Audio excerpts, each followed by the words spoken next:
देखो इस चैप्टर में से इसमें से कुछ भी नहीं पढ़ना। ये जो है ना, इसमें से सिर्फ 2-3 बातें याद रखनी है। वो कौन कौन सी हैं? जब हमारे पास एक पूरा एम्ब्रियो बन गया है ना, तो उसके अंदर हमारे पास क्या बनती है? न्यूरल ट्यूब बनती है। न्यूरल ट्यूब कैसे बनती है? तो हमारे पास न्यूरल फोल्ड होते हैं जो एंटीरियरली फ्यूज़ करते हैं एंड देन पोस्टीरियरली फ्यूज़ करते हैं।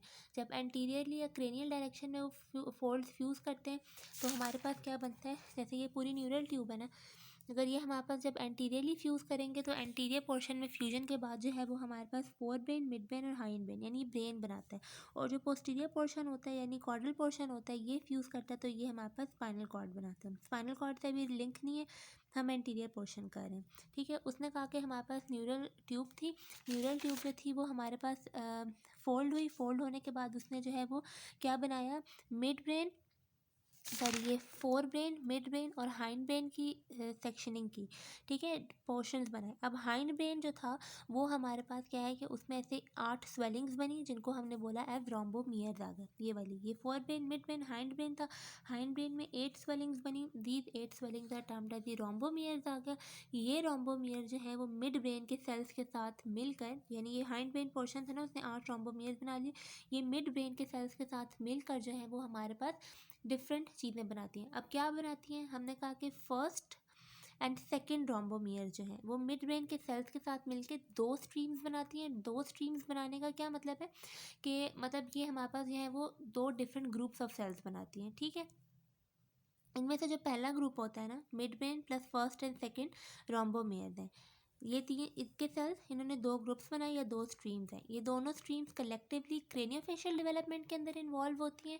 देखो कलेक्टिवली ये रोम्बोमियर्स बने, तो जो first 2 rhombomeres and neural crest cells from mid brain है, 2 स्ट्रीम्स बनाई। पहले जो है वो हमारे पास क्रेनियोफेशियल डेवलपमेंट के अंदर इन्वॉल्व होगा।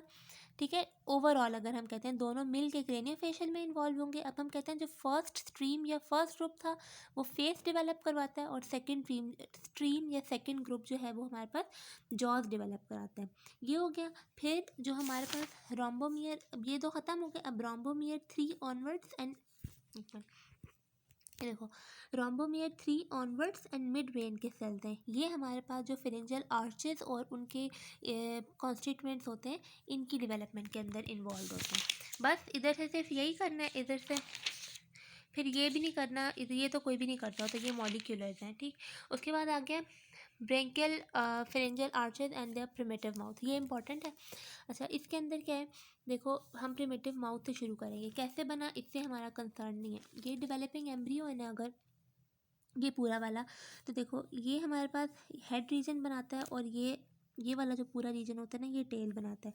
अब देखो हेड है और यहाँ पर ये जो कैविटी है ना, ये हमारे पास स्टोमेटोडियम होती है। स्टोमेटोडियम बोल दो, या इसको हम कहते हैं कि अर्ली ओरल कैविटी जो होती है ना, ये वो है स्टोमेटोडियम या फिर अर्ली ओरल कैविटी।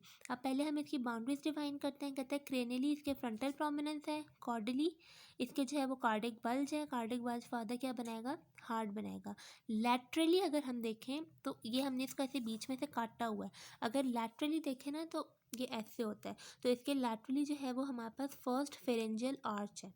ठीक है, देन वो कहता है कि हमारे पास जो स्टोमेटोडियम है ना, ये डेवलपिंग फोर गट है। ये फोर गट है separated by means of buccopharyngeal membrane. Buccopharyngeal membrane क्या होती है? ये एसोसिएटिव मेम्ब्रेन होती है। It is form by the association. ये देखो बाइलेमिनर होती है और ये एक्टोडर्म एंड एंडोडर्म से बनी होती है और ये स्टोमेटोडियम को जो है वो फोर गट से सेपरेट करती है। लेकिन सून क्या होता है, ये यहाँ से जो है वो ब्रेक हो जाती है और जब ये ब्रेक होती है तो स्टोमेटोडियम यानी प्राइमरी ओरल कैविटी जो है वो हमारे पास गट से डायरेक्ट कॉन्टैक्ट के अंदर आ जाती है। ठीक है, बस माउथ का इतना पढ़ना है। और माउथ की भी हमने इसलिए डिफ़ाइन किया ताकि जो है वो हम पाउचेस को जो है वो सही से पढ़ सकें। अब होता क्या है कि हमने कहा कि हमारे पास जो है, देखो ये एम्ब्रियो है ये वाला, इसके अंदर ना ये फेरिंक्स यहाँ पे बनना है। तो लैटरल वॉल पे हमारे पास जो है वो टोटल 6 थिकनिंग्स बनती हैं जिनको हम बोलते हैं फेरेंजियल आर्चेस। अब इनमें से जो आखिरी 2 थिकनिंग्स होती हैं वो ट्रांजिएंट होती हैं ह्यूमंस के अंदर और वो डीजेनरेट कर जाती हैं, उनसे कोई भी स्ट्रक्चर फॉर्म नहीं होता। तो हम कहते हैं टोटल बनती 6 है, 2 डीजेनरेट कर जाती हैं तो 4 फंक्शनल रह जाती हैं हमारे पास। ठीक है, देखो 6 cylindrical thickenings, however 5th and 6th are transient structures in humans आ गए। अब बस उसने ये बताया हुआ कि अगर इनको एक्सटर्नली देखें ना, एक्सटर्नली बाहर की तरफ से काटे बगैर, सेक्शन किए बगैर एम्ब्रियो का, तो एक्सटर्नली ना ये हमारे पास ऐसे, ये देखो क्लेफ्ट्स हैं, क्लेफ्ट्स हैं, सेपरेट किया हुआ है, इनको हम बोलते हैं एज फेरेंजियल ग्रूव्स बोलते हैं। और अगर इसी को ऐसे क्रॉस सेक्शन में काटें यूँ, ये नहीं, यूँ देखो, ये एक्सटर्नली थे, हमने इसको काट दिया, तो इंटरनली जो है ना ये स्वेलिंग्स होती हैं, इन्हीं को हम कहते हैं एज दी फेरेंजियल पाउचेज आ गए। तो externally clefts they are separated by small clefts called as pharyngeal grooves, and on the inner aspect they are separated by pharyngeal pouches. कौन सेपरेट हुआ है? फेरेंजियल आर्चेज हुई हैं। ये कर लिया, देखो यहाँ से ये वाला सारा हो गया इतना, बस इसमें इतना ही है। फिर इसके अंदर एक और चीज़ क्या आती है, वो कहता है कि ये जो हमारे पास सारी की सारी जो हमारे पास फेरेंजियल आर्चेज है ना, हर फेरेंजियल आर्च एक डिफरेंट स्ट्रक्चर बनाती है, ठीक है। लेकिन स्ट्रक्चर्स पे आने से पहले एक बात बताती हूँ कि ये जो फेरेंजियल आर्च होती है ना, इसकी एनाटमी है ना, एनाटमी में क्या है कि जो हमारे पास फर्स्ट फेरेंजियल आर्च के अलावा बाकी जितनी भी फेरेंजियल आर्चेज हैं उनकी outer most covering ectoderm, inner most covering endoderm, इन दोनों के दरमियान एक्टोमीजेनकाइम। एक्टोमीजेनकाइम क्यों कहते हैं? क्योंकि जो हमारे पास लैटरल प्लेट मीजोडर्म होती है ना, कौन सी मीजोडर्म? लैटरल प्लेट मीजोडर्म, वहाँ से हमारे पास मीजेनकाइमल सेल्स आते हैं। बीच के अंदर जो है मतलब एक्टो जो फेरेंजियल पाउचेज हैं इनकी एक्टो और एंडोमीजोडर्म के दरमियान कंडेंस होते हैं, और कंडेंस होने के बाद जो ये मीजेनकाइम बनाते हैं उसको हम बोलते हैं एक्टोमीजेनकाइम, ठीक है। अब मैंने कहा था कि सबकी एनाटमी एक जैसी है except for the first one, ठीक है। ये जो हमारे पास पहली फेरेंजियल आर्च होती है ना, अगर इसको ऐसे काट के देखें यूँ, तो ये जो बक्को फेरेंजियल मेम्ब्रेन है ना, ये जैसे फॉर एग्जांपल ये रेड पेन जो है ये हमारे पास फर्स्ट फेरेंजियल आर्च है, तो ये फर्स्ट फेरेंजियल आर्च इस बक्को फेरेंजियल मेम्ब्रेन के आगे आ जाती है। तो क्योंकि ये फर्स्ट फेरेंजियल आर्च इस बक्को फेरेंजियल मेम्ब्रेन के आगे आती है, इसलिए हम कहते हैं कि जो हमारे पास फर्स्ट फेरेंजियल आर्च है ना वो एक्टोडर्म ओरिजिन की है, ठीक है। देखो ये देखो, इनर एस्पेक्ट जो है वो एवरी ब्रेकियल आर्च है the same basic plan. Inner aspect endoderm से होता है, outer surface ectoderm except for the first arch है, क्योंकि ये बक्कोफ्रेंजियल मेम्ब्रेन के सामने होती है, तो देयरफॉर ये कम्प्लीटली एक्टोडर्मली कवर्ड होती है, ठीक है। इधर से ये करना है। अब देखो ये हो गया। अब हमने क्या कहा था कि आर्चेस थी, इनके ओरिजिन एनाटमी वगैरह बता दी। अब बीच के अंदर क्या था? एक्टोमीजेनकाइम था, ठीक है ना। अब एक्टोमीजेनकाइम जो है ना वो सारी कार्टिलेजेस के दरमियान होता है, सॉरी आर्चेस के दरमियान होता है।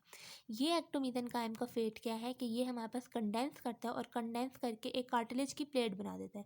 वो कार्टिलेज की प्लेट इस आर्च से लेके आखिरी आर्च तक जाती है और इसको हम बोलते हैं आर्च कार्टिलेज, ठीक है। जैसे कि प्लेट है यहाँ से यहाँ तक आ रही है। अब उस कार्टिलेज की प्लेट का हिस्सा जिस आर्च के अंदर होगा वो हमारे पास उस आर्च का कार्टिलेज कहलाएगा। जैसे एक लंबी सी प्लेट जा रही है, उसका जो भी हिस्सा फर्स्ट आर्च में आ रहा है उसको हम बोलेंगे at the cartilage of the first arch, second cartilage of second, third and fourth. इसके अंदर से जो फर्स्ट एंड सेकंड आर्च के कार्टिलेज होते हैं उसको हमने नाम दिया हुआ है after the scientist who discovered them. जो फर्स्ट आर्च का कार्टिलेज है उसको हम बोलते हैं मर्कल्स कार्टिलेज, और जो सेकंड आर्च का कार्टिलेज होता है उसको हम बोलते हैं एज राइशर्ट्स कार्टिलेज, REICHERTS, राइशर्ट्स कार्टिलेज है, ठीक है। इतना याद रखना है। फिर याद रखना है कि हमारे पास हर आर्च जो है ये डेरिवेटिव वाला टेबल है ना, ये भी 1 मिनट करते हैं। उससे पहले जो बेसिक चीज़ याद रखनी है वो याद रखनी है कि हर आर्च जो है it is associated with a blood vessel and a nerve, यानी एक आर्टरी आती है इसके पास और एक हमारे पास क्या है कि ये देखो इसके पास जो है वो एक आर्टरी आती है और एक जो है वो इसके पास नर्व आती है, ठीक है। अब एक आर्टरी आई जिसने इसको ब्लड सप्लाई दी और नर्व आई। नर्व के 2 कंपोनेंट्स होते हैं, एक मोटर कंपोनेंट होता है और एक सेंसरी कंपोनेंट होता है। जो मोटर कंपोनेंट है वो हमारे पास इस आर्च से बनने वाला जो मसल है ना उसको सप्लाई करता है, ठीक है। जो हमारे पास मोटर कंपोनेंट था उसने मसल को सप्लाई किया। जो सेंसरी है वो आगे 2 में डिवाइडेड है, ठीक है। सेंसरी आगे 2 में, नर्व है, नर्व के एक नर्व सप्लाई करती है, एक आर्टरी। नर्व के 2 पार्ट्स हैं, motor and sensory. Motor arch से बनने वाले मसल को सप्लाई करती है और जो सेंसरी होती है वो आगे 2 में डिवाइडेड है। देखो एक होती है हमारे पास पोस्ट ट्रमेटिक और एक हमारे पास होती है प्री ट्रमेटिक। कौन कौन सी सेंसरी? 2 में divide, post traumatic, pre traumatic. जो पोस्ट ट्रमेटिक है ना वो epithelium covering the anterior half of the arch, यानी इस आर्च के ऊपर जो एपिथीलियम है मतलब इस आर्च के एंटीरियर हाफ को सप्लाई करती है। और जो प्री ट्रमेटिक है ना वो इसको क्रॉस करती है और जो हमारे पास ये प्रीसीडिंग आर्च यानी अगले वाली आर्च है उसके पोस्टीरियर पोर्शन को सप्लाई करेगी। ठीक है, अब हमारे पास आ जाते हैं कि इन आर्चेस से जो है वो डेरिवेटिव्स कौन कौन से बनते हैं। उससे पहले जो मैकल हमारे पास एक कार्टिलेजिनियस प्लेट थी ना, ऑल्दो एक्टोमीजेनकाइम ने कंडेंस किया और कार्टिलेजिनियस प्लेट बना दी, लेकिन उस कार्टिलेजिनियस प्लेट के इर्द गिर्द भी मीजेनकाइम पड़ी होती है और वो मीजेनकाइम जो है वो मसल बनाती है। यूजुअली स्टायरेटेड मसल होता है, हर आर्च का अपना मसल होता है। अब कौन कौन सा होता है वो डेरिवेटिव्स में पढ़ते हैं।